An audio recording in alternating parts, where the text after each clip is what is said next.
I'm going to tell you two stories about changing things. One is about sunbed regulation. So I was asked in 2010 to join a group of people writing a report on the hazards to human health of electromagnetic fields, which was in the context of a nationwide panic about mobile phone masts, essentially, because that was the political context. I insisted and I wrote a chapter in that on the hazards of ultraviolet light, which was not in our original specification at all. But our specification was drafted by a civil servant who just said electromagnetic fields and left it at that. And I also put that in our introduction, in our executive summary, which was the one pager for the minister.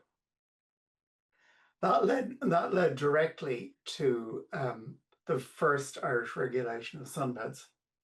The regulation was a bit weak, a bit watery, a bit woolly, but other people took it and ran with it. And we strengthened the regulations again in 2019, and we're hoping to strengthen the regulations again maybe next year.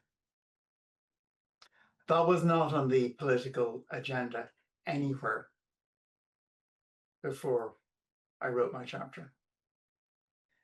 That's a story about making change, how long it takes, the kind of completely random processes, because I met the minister in a corridor where he had come out from a meeting, and I asked him about something else, not about electromagnetic fields at all.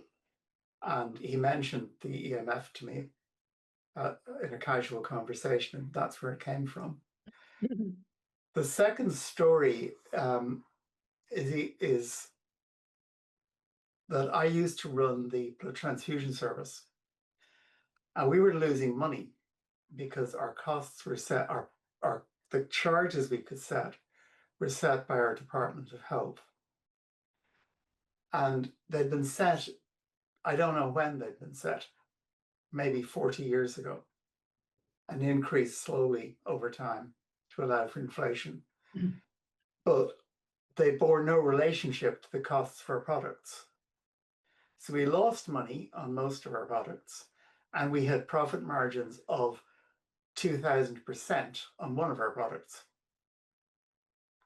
So we did a costing exercise to find out how much it all cost. And we spent 4 years, every year, presenting the costing exercise updated to the department, to our financial department, and saying, you know, we'll get into financial trouble if you don't adopt this. And 4 years down the line, they did. And we suddenly went from having a blood service that was financially very, very dangerously unstable to one that is financially stable to the present day. It took 4 years. And these kind of approaches are very typical for the kind of stuff people like me work on. It takes decades sometimes to change stuff. But there's two public health mottos I would draw to your attention. One is the perfect is the enemy of the good. If whatever you're planning to do makes things a bit better for at least some people, it might well be worth doing, even if it doesn't fix a whole problem.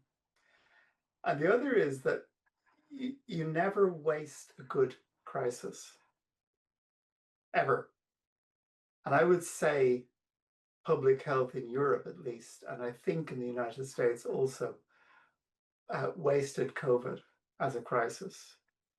Now, there were very specific reasons which were quite different between the two sides of the Atlantic as to why that happened. 30 seconds remaining. But it is something worth thinking about. Crises are opportunities for change. And you can seize a crisis and do things in a crisis.